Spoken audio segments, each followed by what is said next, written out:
सरकार पूर्णपणे मराठा समाजाला आरक्षण देण्याच्या बाजूने आपण सगळेजण आहोत। त्याच्यामध्ये मला पुन्हा त्याचा उहापोह करण्याची आवश्यकता नाही।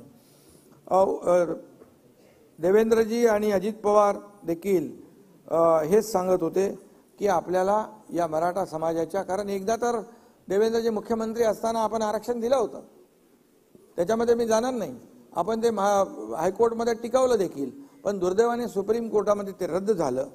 पण आपलं ठरलेलं आहे मगाशी, त्यामुळे त्याच्यावर मी जास्त भाष्य करू इच्छित नाही। आणि त्या अडचणी ज्या आहेत त्या दूर झाल्या पाहिजेत। त्यामध्ये या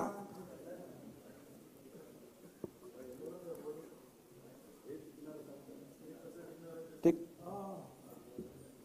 आणि म्हणून मागासवर्ग आयोगाची स्थापना करून मराठा आरक्षण त्यावेळेस मान्य झालं होतं, कोर्टात टिकलं होतं। सुप्रीम कोर्टात देखील आपण ज्या पद्धतीने थोडीशी मांडणी करायला पाहिजे होती, दुर्दैवाने ते आपल्याला झालं नाही। आणि त्यामुळे या पार्श्वभूमीवर नव्याने मागासवर्ग आयोग नेमता येईल की नाही या संदर्भात शंका उपस्थित करण्यात आल्या होत्या, परंतु सर्वोच्च न्यायालयानेच राज्य शासनाचा मागासवर्ग आयोग नेमण्याचा अधिकार मान्य केला आहे। इंदिरा साहनी प्रकरणामध्ये घटनापीठाने जो निर्णय दिला त्याच्या परिच्छेद 550 मध्ये म्हटलंय, for the purpose and object that those communities who were earlier backward and advanced should be excluded, and those communities who were earlier advanced and might have degraded into backward class should be included. Thus, the state was fully entitled to appoint backward classes commission to collect relevant data and submit a report. हे आपल्याला कुठलंही असं बेकायदेशीर काम आपण करत नाहीये, पूर्णपणे कायदेशीर बाबी यामध्ये आपण पाहून या ठिकाणी आपण काम करतोय। त्यामुळे यासाठी आपण न्यायमूर्ती सुक्रे साहेबांच्या अध्यक्षतेखाली स्थापन केला मागासवर्ग आयोग। हा पूर्णतः वैध असून या आयोगाने अत्यंत काळजीपूर्वक आणि मेहनतीने निरगुडे राजीनामा दिला त्यांनी, आणि म्हणून आपण सुक्रे साहेबांचं अध्यक्षतेखाली काळजीपूर्वक आणि मेहनतीने तयार केलेला अहवाल शासनाने स्वीकारला ना, नाही तुम्ही माझ्याशी बोला ना, शासनाने स्वीकारलाय।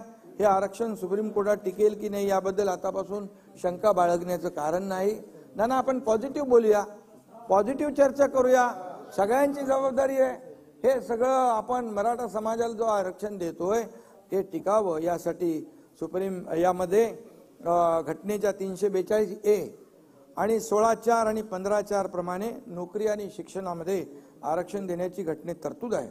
त्यानुसार आयोगाने शिफारस केलेली आहे। या ठिकाणी मी हे नम्रपणे नमूद करू इच्छितो की नाना, आपलं राज्य नाही, 22 राज्यामध्ये आज आरक्षण 50% पेक्षा जास्ती आहे।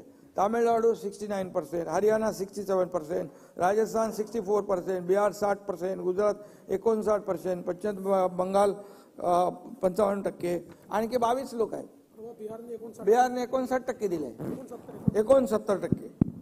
त्यामुळे आज आपल्याला मी एवढंच सांगतो, आपण जी 50% आरक्षणाची मर्यादा ओलांडली ते मगाशी तुम्हाला मी वाचून दाखवलं। कोर्टाने आपल्याला, सुप्रीम कोर्टाने पण ते आपल्याला अधिकार दिले आणि तो आपला अधिकार आहे। आणि म्हणून यामध्ये आपण हा जो कायदा करतोय तो पूर्णपणे टिकेल आणि कायदेशीर निकषावर टिकून राहील या बाबतीमध्ये आपण शंका बाळगण्याचं कारण नाही। आपण खात्रीपूर्वक या ठिकाणी तो टिकूया। त्यांच्या